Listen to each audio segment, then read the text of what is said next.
नमस्कार, आप सभी को गणतंत्र दिवस की हार्दिक शुभकामनाएं। मैं दामिनी और आप देख रहे हैं बुलेटिन अपडेट। बुलेटिन की शुरुआत करते हैं आज एक ऐतिहासिक और भावनात्मक खबर से। राम मंदिर का धर्म ध्वज अब माउंट एवरेस्ट पर फहरा दिया गया है। वहीं डोनाल्ड ट्रंप प्रशासन के भीतर ट्रेड डील को लेकर क्या चल रहा था, इसका खुलासा एक लीक ऑडियो से हुआ है। दूसरी ओर पश्चिम बंगाल में तृणमूल कांग्रेस नेताओं के बयानों ने विवाद खड़ा कर दिया है। बांकुड़ा में टीएमसी जिलाध्यक्ष ने बीजेपी कार्यकर्ताओं को चुनाव बाद समझ जाने की चेतावनी दी, जिस पर बीजेपी ने कड़ा पलटवार किया। इसी बीच शिवसेना यूबीटी नेता संजय राउत ने पूर्व राज्यपाल भगत सिंह कोश्यारी को पद्म भूषण दिए जाने का विरोध किया है। और आखिर में बिहार में महागठबंधन में दरार के संकेत मिल रहे हैं। आरजेडी नेता तेज प्रताप यादव ने कांग्रेस और राहुल गांधी पर तीखा हमला बोलते हुए कहा कि अलग होना था तो पहले हो जाना चाहिए था। इस सब पर बात करने से पहले एक नजर आज की हेडलाइंस पर। 77वें गणतंत्र दिवस पर पीएम नरेंद्र मोदी ने पहनी बंधेज पगड़ी। इस पर मोर पंख पैटर्न, कुर्ता जैकेट के रंग नेवी और एयरफोर्स यूनिफॉर्म जैसे। कर्तव्य पथ पर गणतंत्र दिवस की भव्य परेड, 29 लड़ाकू विमानों का शानदार एयर शो, 90 मिनट में 30 झांकियों ने दिखाई भारत की ताकत और संस्कृति। यूएई ने पाकिस्तान से इस्लामाबाद एयरपोर्ट ऑपरेशन डील तोड़ी। राष्ट्रपति नायान के भारत दौरे के बाद लिया फैसला, सिर्फ 2 घंटे के लिए आए थे नई दिल्ली। चीन के राष्ट्रपति शी जिनपिंग ने भारत को गणतंत्र दिवस की दी बधाई, कहा हम अच्छे दोस्त और पार्टनर बने। अमेरिका में बर्फीले तूफान से 10 लाख घर डूबे। अंधेरे में 13 लोगों की हुई मौत, 18,000 से ज्यादा फ्लाइट्स हुई कैंसिल, 20 राज्यों में इमरजेंसी की गई घोषित। और अब खबरें विस्तार से। राम मंदिर का धर्म ध्वज अब दुनिया की सबसे ऊंची चोटी माउंट एवरेस्ट पर फहरा दिया गया है। आपको बता दें कि हरियाणा के हिसार निवासी पर्वतारोही नरेंद्र कुमार और उनके साथियों ने इस कठिन अभियान को सफलतापूर्वक पूरा किया। एवरेस्ट की चोटी पर फहराई गई राम मंदिर के शिखर की ये पावन ध्वजा बाद में अयोध्या लाकर श्री राम जन्मभूमि तीर्थ क्षेत्र के महासचिव चंपत राय को कार सेवकपुरम में सौंप दी गई। वहीं इसी के साथ ये पल आस्था और राष्ट्र गौरव से जुड़ा एक विशेष क्षण बन गया। ये खबर आस्था, साहस और संकल्प की एक ऐतिहासिक मिसाल बन गई। राम मंदिर का धर्म ध्वज अब दुनिया की सबसे ऊंची चोटी माउंट एवरेस्ट पर फहरा दिया गया। हरियाणा के हिसार निवासी पर्वतारोही नरेंद्र कुमार और उनके साथियों ने इस कठिन अभियान को सफलतापूर्वक पूरा किया। एवरेस्ट की चोटी पर फहराई गई राम मंदिर के शिखर की ये पावन ध्वजा बाद में अयोध्या लाकर श्री राम जन्मभूमि तीर्थ क्षेत्र के महासचिव चंपत राय को कार सेवकपुरम में सौंप दी गई। ये पल आस्था और राष्ट्रीय गौरव से जुड़ा एक विशेष क्षण बन गया। ध्वजा सौंपने से पहले उसका विधिवत पूजन किया गया। इस दौरान ये भी आग्रह किया गया कि देश के 7 प्रमुख पर्वतीय शिखरों पर फहराई जाने वाली इस धर्म ध्वजा को राम मंदिर की प्रदर्शनी में रखा जाए ताकि आने वाली पीढ़ियां इससे प्रेरणा ले सके। पर्वतारोही नरेंद्र कुमार ने कहा कि अभियान सिर्फ पर्वतारोहण नहीं बल्कि सनातन संस्कृति और भगवान श्री राम की चेतना को विश्व की ऊंचाइयों तक पहुंचाने का संकल्प है। इस यात्रा के संयोजक राज पुरोहित मधुर ने बताया कि ये पावन यात्रा 1 दिसंबर को श्री राम जन्मभूमि अयोध्या से शुरू हुई थी। दल नेपाल के रास्ते पैदल यात्रा करता हुआ 29 दिसंबर को करीब 18,000 फीट की ऊंचाई पर स्थित एवरेस्ट बेस कैंप पहुंचा। वहां से आगे बढ़ते हुए नरेंद्र कुमार ने कठिन मौसम, बर्फ और तेज हवाओं का सामना करते हुए माउंट एवरेस्ट की चोटी पर भगवान श्री राम का धर्म ध्वज फहराया। ये दृश्य सनातन आस्था, साहस और मानव संकल्प का प्रतीक बन गया। इस दिव्य अभियान की परिकल्पना सबसे पहले रितंबरा भारद्वाज के मन में आई थी, जिसे उनके सहयोगी आशीष और एकता के साथ साझा किया गया। इस पहल का उद्देश्य राम मंदिर से उठे सनातन धर्म ध्वज को भारत और दुनिया के प्रमुख शिखरों तक पहुंचाना और भारतीय संस्कृति का वैश्विक स्तर पर प्रचार प्रसार करना है। इस मौके पर संत, महात्मा, जनप्रतिनिधि और अनेक गणमान्य लोग मौजूद रहे। सभी ने इसे देश, धर्म और संस्कृति के लिए गर्व का क्षण बताया। ये उपलब्धि ये संदेश देती है कि जब आस्था, साहस और संकल्प एक साथ चलते हैं तो दुनिया की सबसे ऊंची चोटी भी झुक जाती है। अमेरिका की राजनीति में इस वक्त बड़ा सियासी तूफान देखने को मिल रहा है। डोनाल्ड ट्रंप प्रशासन के भीतर ट्रेड डील को लेकर क्या चल रहा था, इसका खुलासा एक लीक ऑडियो रिकॉर्डिंग से हुआ। इस ऑडियो में रिपब्लिकन सीनेटर टेड क्रूज उपराष्ट्रपति जेडी वेंस की खुलकर आलोचना करते सुनाई दे रहे हैं। इतना ही नहीं, उन्होंने राष्ट्रपति ट्रंप की टैरिफ नीति पर भी सवाल उठाए हैं। अमेरिका की राजनीति में इन दिनों बड़ा घमासान देखने को मिल रहा है। डोनाल्ड ट्रंप प्रशासन के भीतर ट्रेड डील को लेकर क्या चल रहा था, इसका खुलासा अब एक लीक ऑडियो रिकॉर्डिंग से हुआ है। इस रिकॉर्डिंग में रिपब्लिकन सीनेटर टेड क्रूज ने उपराष्ट्रपति जेडी वेंस की खुलकर आलोचना की है और इसके साथ ही राष्ट्रपति ट्रंप की टैरिफ नीतियों पर भी सवाल उठाए हैं। एक्सियोस की रिपोर्ट के अनुसार ये करीब 10 मिनट की ऑडियो क्लिप 2025 की शुरुआत और मध्य के बीच की है। ये रिकॉर्डिंग उस वक्त की बताई जा रही है जब टेड क्रूज पार्टी के बड़े डोनर्स के साथ बंद कमरे में बातचीत कर रहे थे। इस बातचीत में क्रूज खुद को मुक्त व्यापार का समर्थक बताते हैं और ट्रंप की टैरिफ नीति को लेकर गंभीर चिंता जाहिर करते नजर आते हैं। टेड क्रूज का कहना है कि ट्रंप के द्वारा लगाए गए टैरिफ अमेरिकी अर्थव्यवस्था को नुकसान पहुंचा सकते हैं। उन्होंने डोनर्स को आगाह किया कि अगर ये नीति लंबे समय तक जारी रही तो इसका सीधा असर व्यापार, उद्योग और आम लोगों की जेब पर होगा। क्रूज ने भारत अमेरिका ट्रेड डील के रुकने के लिए सीधे तौर पर उपराष्ट्रपति जेडी वेंस, व्हाइट हाउस के वरिष्ठ सलाहकार पीटर नवारो और कई मौकों पर खुद राष्ट्रपति ट्रंप को जिम्मेदार ठहराया। रिकॉर्डिंग में क्रूज ने ट्रंप के साथ हुई एक तीखी मुलाकात का भी जिक्र किया। उन्होंने बताया कि अप्रैल 2025 में जब ट्रंप ने टैरिफ लागू किए तब उन्होंने और कुछ अन्य सीनेटर्स ने राष्ट्रपति से मिलकर उन्हें इस फैसले पर दोबारा विचार करने की सलाह दी थी। ये बातचीत देर रात तक चली, लेकिन क्रूज के मुताबिक ट्रंप बेहद नाराज थे। उन्होंने सीनेटर्स पर चिल्लाया और अपशब्दों का इस्तेमाल किया। क्रूज ने कहा कि ट्रंप के साथ उनकी कई बैठकों का अनुभव अच्छा रहा, लेकिन ये मुलाकात उनमें सबसे खराब थी। भारत के साथ व्यापार समझौते को लेकर टेड क्रूज ने कहा कि उन्होंने व्हाइट हाउस के भीतर इस डील को मंजूरी दिलाने के लिए लगातार कोशिश की। जब डोनर्स ने उनसे पूछा कि प्रशासन में इसका विरोध कौन कर रहा है, तो क्रूज ने पीटर नवारो और जेडी वेंस का नाम लिया। उन्होंने ये भी कहा कि कुछ मामलों में खुद राष्ट्रपति ट्रंप भी समझौते को आगे बढ़ाने में बाधा बने।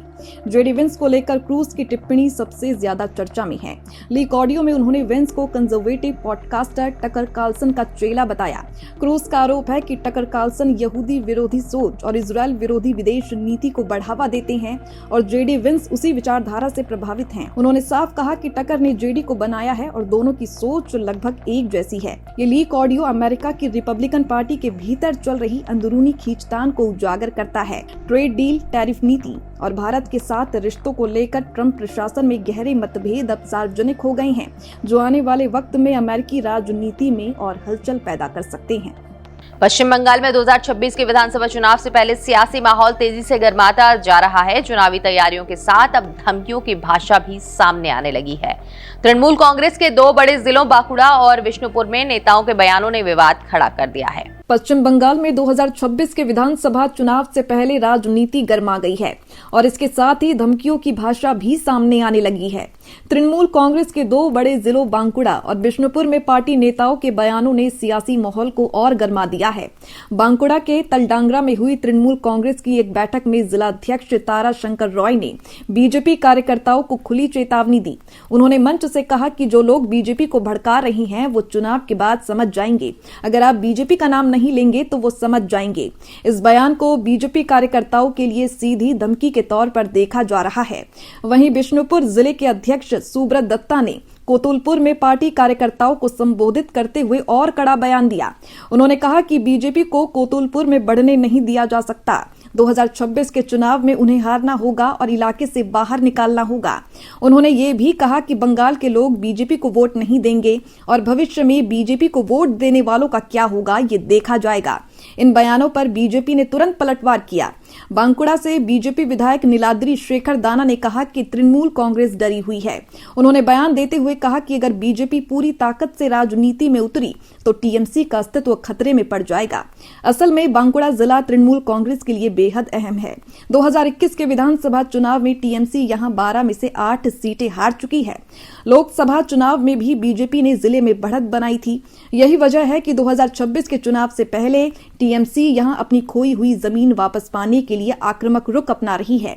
चुनाव अभी दूर हैं, लेकिन नेताओं के बयानों से साफ है कि पश्चिम बंगाल में आने वाले वक्त में सियासी टकराव और ज्यादा तेज होने वाला है। वहीं शिवसेना यूबीटी के नेता संजय राउत ने महाराष्ट्र के पूर्व राज्यपाल भगत सिंह कोश्यारी को पद्म भूषण दिए जाने के फैसले पर कड़ा ऐतराज जताया। संजय राउत ने कहा कि केंद्र सरकार का ये फैसला गलत है और इससे महाराष्ट्र की जनता की भावनाएं आहत हुई हैं। राउत का आरोप है कि राज्यपाल रहते हुए भगत सिंह कोश्यारी ने लोकतंत्र और संविधान को नुकसान पहुंचाया। शिवसेना यूबीटी के नेता संजय राउत ने महाराष्ट्र के पूर्व राज्यपाल भगत सिंह कोश्यारी को पद्म भूषण दिए जाने के फैसले का कड़ा विरोध किया है। उन्होंने कहा कि केंद्र सरकार का ये फैसला गलत है और इससे महाराष्ट्र के लोगों की भावनाएं आहत हुई हैं। संजय राउत का आरोप है कि भगत सिंह कोश्यारी ने राज्यपाल रहते हुए महाराष्ट्र में लोकतंत्र और संविधान को नुकसान पहुंचाया। उनका कहना है कि कोश्यारी ने उद्धव ठाकरे की महाविकास अघाड़ी सरकार को गिराने में अहम भूमिका निभाई। राउत के मुताबिक उस समय उद्धव ठाकरे की सरकार के पास बहुमत था। इसके बावजूद राजनीतिक दबाव और गलत फैसलों के जरिए सरकार गिराई गई और राज्य में बीजेपी के नेतृत्व वाली सरकार बनाने का रास्ता साफ किया गया। राउत ने ये भी कहा कि सुप्रीम कोर्ट ने अपने एक फैसले में टिप्पणी की थी कि भगत सिंह कोश्यारी ने राज्यपाल के तौर पर कुछ ऐसे कदम उठाए थे जो संविधान के दायरे में नहीं आते। ऐसे में सवाल उठता है कि जिस व्यक्ति पर संवैधानिक मर्यादाओं को तोड़ने के आरोप हो, उसे देश के बड़े सम्मान से कैसे नवाजा जा सकता है। इसके अलावा संजय राउत ने कोश्यारी के पुराने विवादित बयानों का भी जिक्र किया। उन्होंने कहा कि भगत सिंह कोश्यारी ने छत्रपति शिवाजी महाराज, महात्मा फूले और सावित्रीबाई फूले जैसे महान व्यक्तित्वों को लेकर आपत्तिजनक बातें कही थी। महाराष्ट्र में इन महापुरुषों का बहुत सम्मान है और ऐसे बयानों से लोगों की भावनाएं गहरी चोट खाती हैं। राउत का कहना है कि ऐसे व्यक्ति को पद्म भूषण देना महाराष्ट्र का अपमान है। संजय राउत ने मौजूदा महायुति सरकार पर भी सवाल उठाए। उन्होंने कहा कि मुख्यमंत्री देवेंद्र फडणवीस, उप मुख्यमंत्री एकनाथ शिंदे और अजीत पवार को भी इस फैसले का विरोध करना चाहिए था, लेकिन उन्होंने ऐसा नहीं किया। राउत के मुताबिक अगर ये नेता सच में महाराष्ट्र और उसकी जनता का सम्मान करते हैं तो उन्हें खुलकर इस फैसले की आलोचना करनी चाहिए थी। वहीं दूसरी ओर मुख्यमंत्री देवेंद्र फडणवीस ने भगत सिंह कोश्यारी को पद्म भूषण मिलने पर बधाई दी। बता दें कि कोश्यारी 2019 से 2023 तक महाराष्ट्र के राज्यपाल रहे और उनके कार्यकाल के दौरान राज्य की राजनीति में कई बड़े विवाद देखने को मिले थे। इनमें विधान परिषद की 12 खाली सीटों को न भरना और सरकार से टकराव जैसे मुद्दे शामिल रहे। भगत सिंह कोश्यारी को पद्म भूषण दिए जाने के बाद महाराष्ट्र की राजनीति एक बार फिर से गर्मा गई है और ये मुद्दा आने वाले दिनों में और तूल पकड़ सकता है। बिहार विधानसभा चुनाव 2025 में हार के बाद महागठबंधन में अंदरूनी कलह खुलकर सामने आ गई है। कांग्रेस और आरजेडी के अलग होने की अटकलों के बीच बयानबाजी तेज हो गई है। आरजेडी नेता और लालू प्रसाद यादव के बड़े बेटे तेज प्रताप यादव ने कांग्रेस और राहुल गांधी पर तीखा हमला बोला। पटना में पत्रकारों से बात करते हुए तेज प्रताप यादव ने कहा कि अगर कांग्रेस को आरजेडी से अलग होना था तो ये फैसला पहले ही कर लेना चाहिए था। उन्होंने तंज कसते हुए कहा कि पहले साथ मिलकर चुनाव लड़ा, हार गए और अब अलग होने की बातें हो रही हैं। राहुल गांधी पर कटाक्ष करते हुए तेज प्रताप ने कहा कि जब वो फटफटिया चला रहे थे उसी समय अलग होने का फैसला ले लेना चाहिए था। बिहार विधानसभा चुनाव 2025 में मिली हार के बाद महागठबंधन के भीतर खींचतान खुलकर सामने आ गई है। कांग्रेस और आरजेडी के अलग होने की अटकलों के बीच अब बयानबाजी तेज हो गई है। इसी कड़ी में आरजेडी नेता और लालू प्रसाद यादव के बड़े बेटे तेज प्रताप यादव ने कांग्रेस और राहुल गांधी पर तीखा हमला बोला है। पटना में पत्रकारों से बातचीत करते हुए तेज प्रताप यादव ने कहा कि कांग्रेस को आरजेडी से अलग होना था तो पहले ही कर लेना चाहिए था। पहले साथ मिलकर चुनाव लड़े, हार गए और अब अलग होने की बातें हो रही हैं। उन्होंने राहुल गांधी पर तंज कसते हुए कहा कि जब राहुल गांधी फटफटिया चला रहे थे उसी समय अलग होने का फैसला ले लेना चाहिए था। तेज प्रताप यही नहीं रुके। उन्होंने कहा कि राहुल गांधी फटफटिया चलाने में माहिर हैं। वो फटफटिया मास्टरिंग कर सकते हैं, मुर्गा भात बना सकते हैं, यही काम है उनका। कांग्रेस के पूर्व नेता डॉक्टर शकील अहमद के द्वारा राहुल गांधी को डरपोक बताए जाने पर भी तेज प्रताप ने सहमति जताई। उन्होंने कहा कि राहुल गांधी सच में डरपोक हैं, इसमें कोई शक नहीं है। तेज प्रताप ने आगे सवाल उठाया। राहुल गांधी ने कहा था कि वो अयोध्या जाकर राम मंदिर के दर्शन करेंगे, लेकिन अब तक क्यों नहीं गए। उन्होंने ये भी कहा कि सिर्फ फटफटिया पर बैठकर राजनीति करने और प्रदूषण फैलाने से कोई फायदा नहीं होता। इसके अलावा तेज प्रताप यादव ने पटना में नीट छात्रा की मौत के मामले पर भी बयान दिया। और बुलेटिन अपडेट में अभी सिर्फ इतना ही। मैं दामिनी, आप देख रहे थे बुलेटिन अपडेट। ऐसी ही तेज, भरोसेमंद और सबसे पहले खबरों के लिए जुड़े रहिए हमारे साथ। नमस्कार।